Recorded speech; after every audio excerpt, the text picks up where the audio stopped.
Hey YouTube, it's Elizabeth here at Phoenix Dreams, and today I am making a custom order for a client. This is my sign, so that's what it says. They basically wanted purple, so I'm going to show you how I do the velvet effect that you will see in my shop, which it's really cool, but you got to do it in layers. It takes some time, so you got to be patient with it. So I'm starting by mixing up my color here. This is going to be the words and the frame around the edge.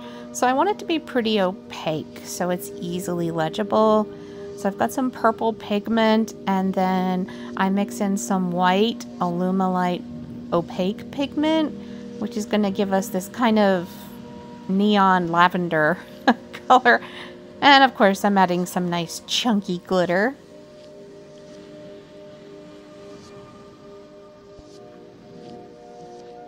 So pretty. So now I'm just gonna very carefully pour this around the frame and into the letters themselves. And I'll spend a few minutes fussing with it with my tool. And it's really satisfying to watch, so I'll shut up and let you enjoy.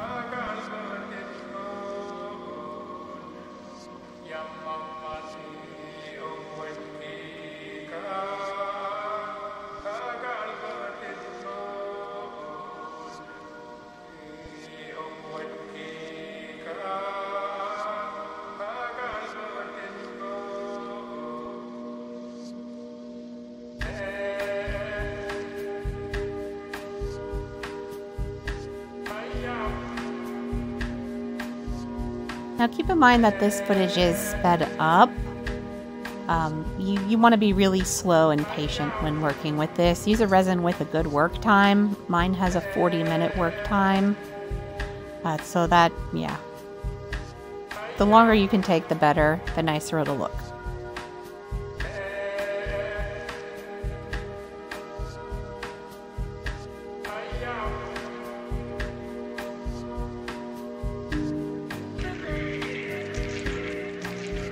Okay, and now that is set for a couple hours, and I'm going to add my clear layer. So this is just clear resin.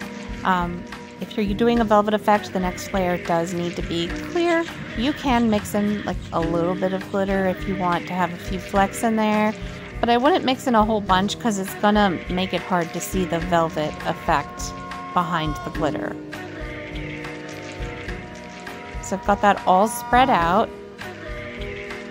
And now I'm going to add my plastic wrap after I make sure I've hit it with the heat gun and got rid of all the bubbles. No bubbles here.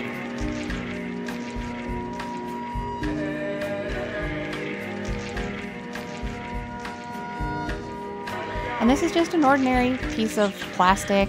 Came from, I think, a reusable shopping bag maybe.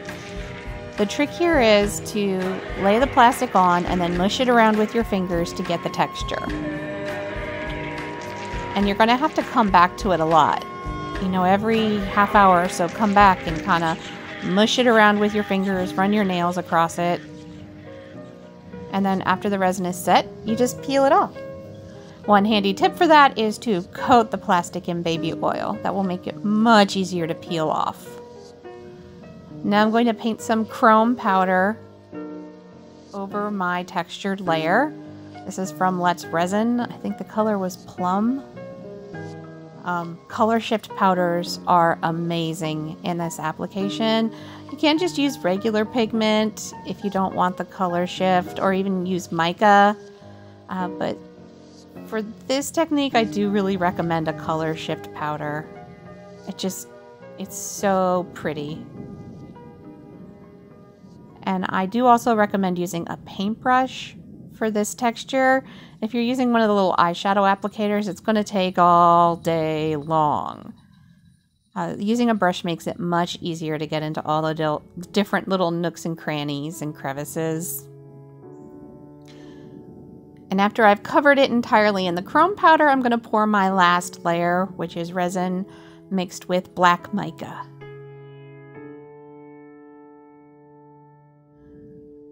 Again, you want black behind a color shift or a chrome powder like this. It just makes the effect much stronger. Any other color and you're not going to see the color shift as much.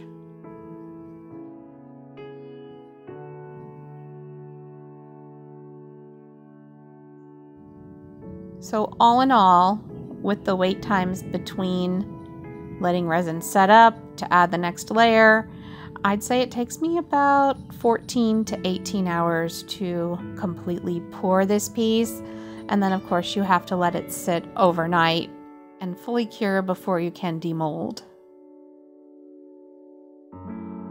And now please enjoy the very satisfying sight of me using my little tool here to spread my resin all the way to the edges. Make sure the back of the sign is fully covered.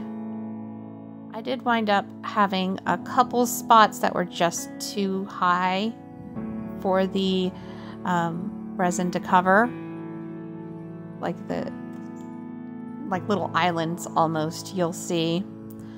So what I did, since this is the back of the sign, it won't really be seen that much. So what I did was, after the resin was cured, I just painted over those with a little bit of black acrylic paint. And you can't even tell from the front now. And now please enjoy me hitting this resin with my heat gun because it looks so cool. Look at that.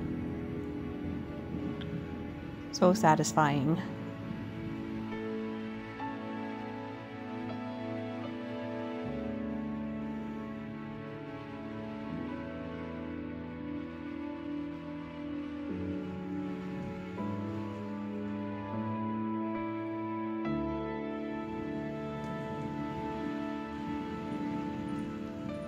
Anyways, now it's the next day and I'm going to scoop my stuff out of the way so I can demold this for you.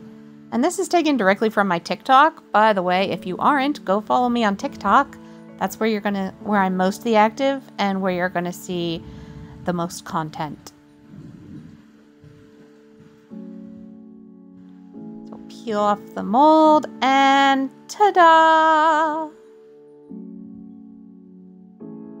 I love how this came out, and I know my customer's going to be really stoked.